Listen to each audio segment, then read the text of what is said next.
Welcome to Scope Creep the Motion Picture. There's no point in rebuilding this.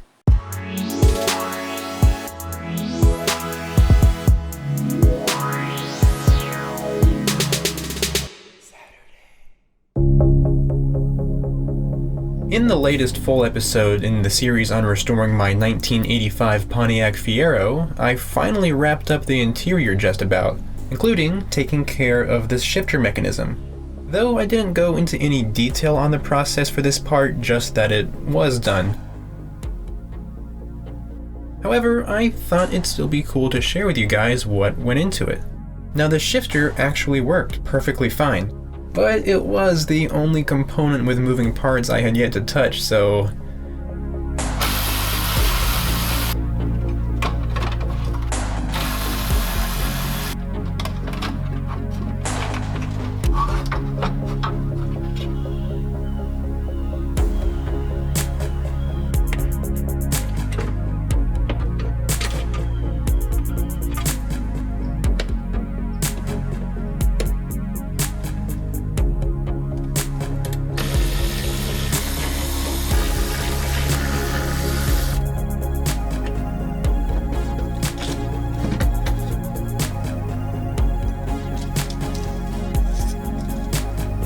Oh my god, holy crap.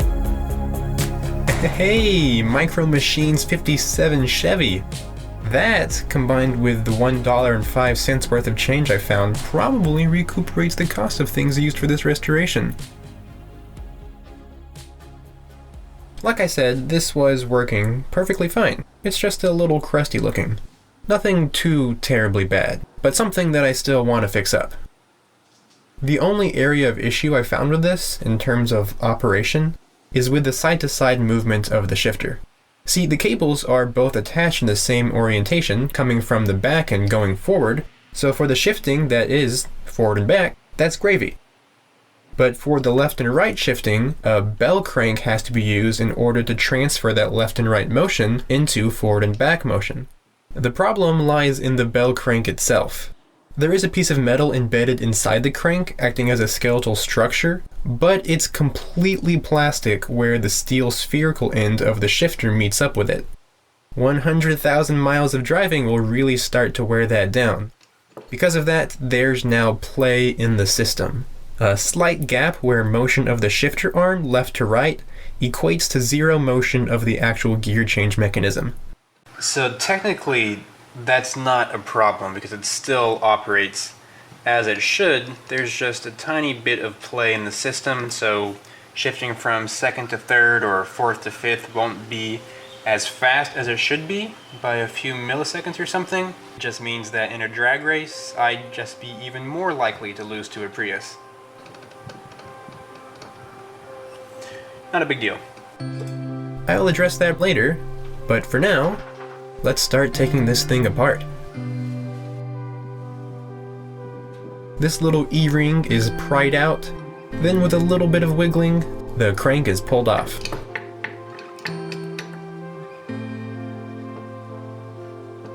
Along with a little plastic washer down at the bottom too. Ooh, and check out how rusty the shaft is. That's not good for things that need to rotate. But next, I popped off the E-rings that retain the drive shaft for the bell crank.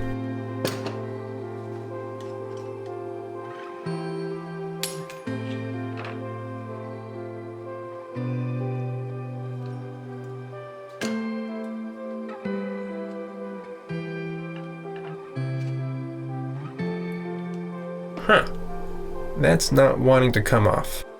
I went ahead and removed the bolt up top for the left and right pivot. That way I could wiggle this thing around a little bit more. Oh, what if I took these bushings out?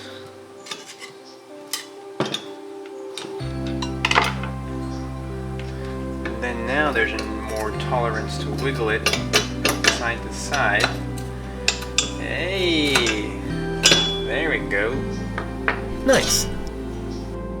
Now, even though the shifter arm itself is pretty damn near perfect, at least where I won't need any replating or anything like that, I do still want to get it completely apart just so I can thoroughly clean it.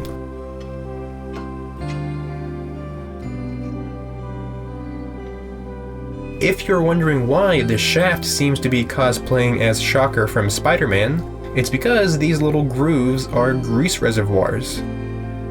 But with that apart, that's everything for the mechanism disassembled.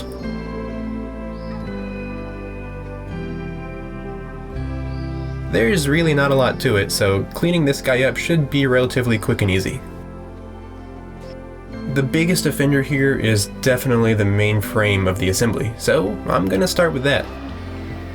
It's a fairly simple stamped steel piece with lots of sub-pieces, and with that, a lot of nooks and crannies that are hard to reach.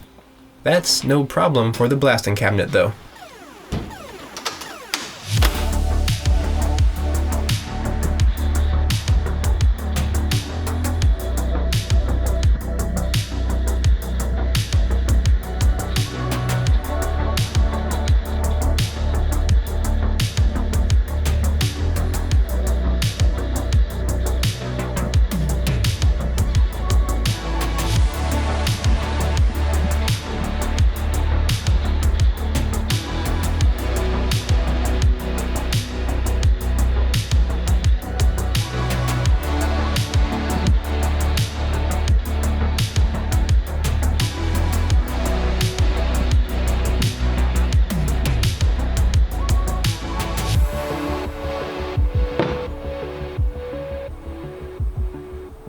With this free of all rust and looking very clean, might I add, it still needs to be a little more clean.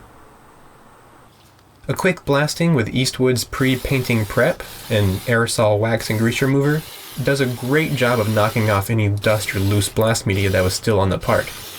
And if you look closely, you can actually see a small buildup of the dust on the wood sheet, so I'm glad that's off now. And after letting that dry off, masking the little shaft for the bell crank and hanging the part up, it's time to paint it. First, I hit it with a coat of self-etching primer. That's really good stuff for when you're working with bare metal like this. The next step is super vital for any restoration, and that is to completely forget about the end of daylight savings time. In that 30-minute break required before top coating, the sun went completely down, and I'm painting blind. A headlamp would have been absolutely perfect here. I'm missing mine a whole lot right now. Hey, that paint job's not too shabby though. Really nice. With that masking removed off the shaft, we can see that it still has that blasted finish. Just to help smooth things up a little bit, I got a tiny piece of Scotch-Brite and gave it a quick whirl around.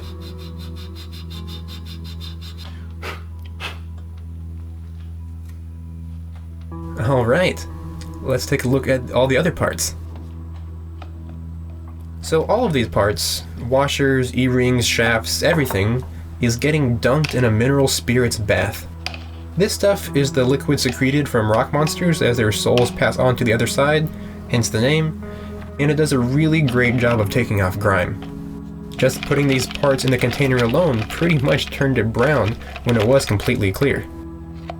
With a little bit more scrubbing with a cheap chip brush, all filth is completely removed from these one by one. And after all the little guys were taken care of, I moved on to the shifter arm components and gave those guys a good scrubbing too, as well as the little bell crank.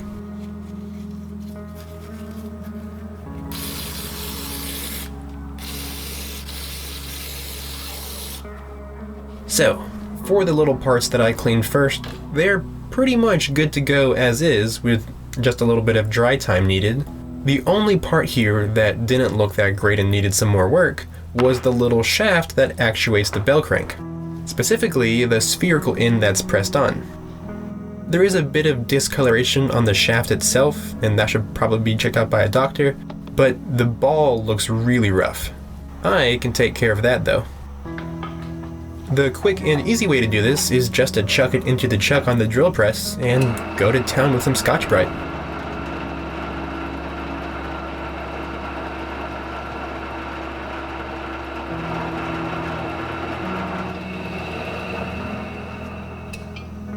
Nice and shiny. Now, this would just be prone to more rusting if left as is, but I'll be slathering the hell out of it with grease during the final assembly, so that'll be acting as its rust preventative coating. And plus, that grease I'll be adding should also be the help needed to reduce some of that play in the system. So it's a win-win. And speaking of that system, the bell crank, similar to WPI record sales, is looking lackluster at best. Even after the cleaning I gave it, the plastic was still very discolored. I'm not gonna go too crazy here and paint the plastic or anything, that would be ridiculous. What I'm gonna do is scrape off the loose rust around the metal, mask everything off, and give that a coat or two of paint.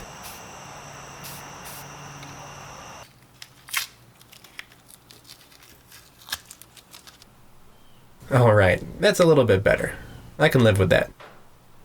The shifter arm, like I already said, looks really great as is, but there does seem to be a little bit of rusting happening on the painted section.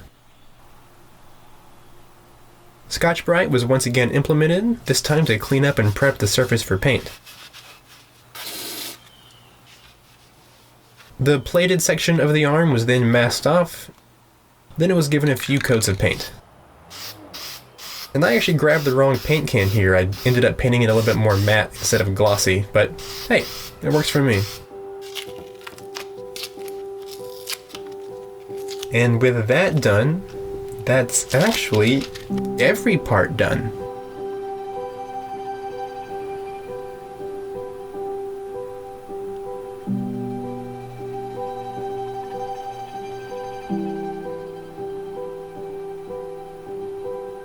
Let's put this thing back together.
Alright, this looks a million times better than how it did before.